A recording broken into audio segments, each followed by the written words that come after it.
question s'adresse à Monsieur Samer. Et ma question, c'est quel a été l'impact de cette crise sanitaire provoquée par la COVID-19 sur l'économie de la Mauritanie? Et quelles sont les prévisions au moyen terme?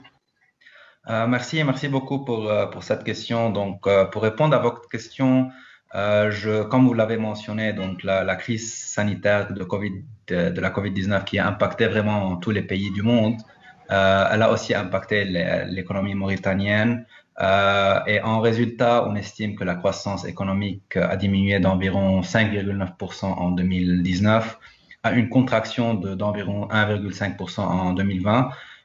En notant que cette contraction est la plus grande depuis 2008. Donc, cela vraiment met en relief l'impact de cette crise.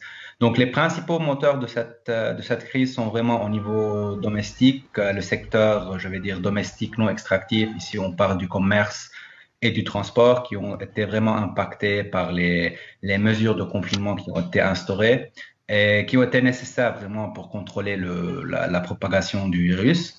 Donc ça, c'est au niveau domestique. Maintenant, au niveau externe, le secteur de la pêche, qui est un des secteurs piliers de l'économie mauritanienne, a aussi été impacté à cause de la diminution de la demande externe, principalement en Europe et en Chine. Au niveau des ménages, donc cette contraction au niveau macroéconomique a aussi impacté les ménages. Donc dans les recensements qui ont été faits par l'Office statistique en Mauritanie, on note vraiment que les ménages urbains qui sont principalement qui travaillent dans le secteur de commerce et de transport aussi ont été impactés et ça vraiment nous incite à penser comment ces principaux agents dans les secteurs, dans l'économie mauritanienne pourraient relancer l'économie au futur. Donc ça, c'est, si vous voulez, l'impact en 2020. Maintenant, pour les perspectives, on projette qu'il y aura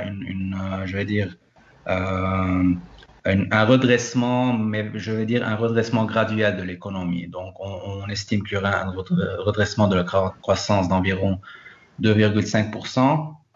Et puis, il y aura un pic de la croissance en 2023. Ça, c'est quand on aura, comme il est projeté, le commencement du projet GTA de gaz.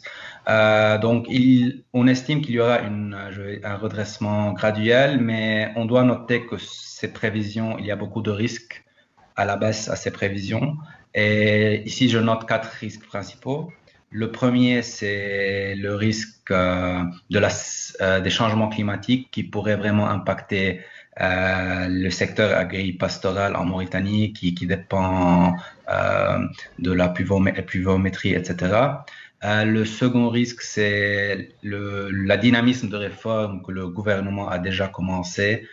Si cette dynamisme de réforme est impacté, il y aura aussi des impacts sur les prévisions.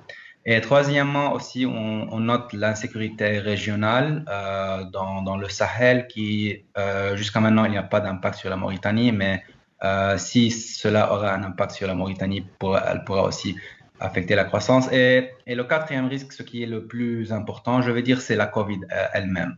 Donc ici, on parle est-ce qu'il y aura de nouveaux variants qui vont impacter les pays. Et plus important, c'est la rapidité d'où les vaccins vont être déployés. Et ça, c'est vraiment le risque le plus important. Le plus rapidement les vaccins vont être déployés, la croissance va être plus rapide au futur. Et je veux juste noter aussi qu'au niveau budgétaire et externe, donc en 2020, il y avait des pressions sur le budget, sur le niveau externe, mais cela a été contrôlé à travers le support des bailleurs de fonds et deux, à travers les hauts prix du fer et les bas prix du pétrole. Donc cela a joué en faveur de la Mauritanie et ça a été utile pour stabiliser la dette. Donc on estime que la dette en ratio du PIB a été relativement stable malgré la crise, mais il faut noter que la Mauritanie est encore en haut risque de surendettement. Donc, c'est d'où l'importance de continuer avec une politique, je vais dire, d'endettement prudente. Donc, c'est ça en gros les tendances récentes et les prévisions qu'on a dans ce rapport.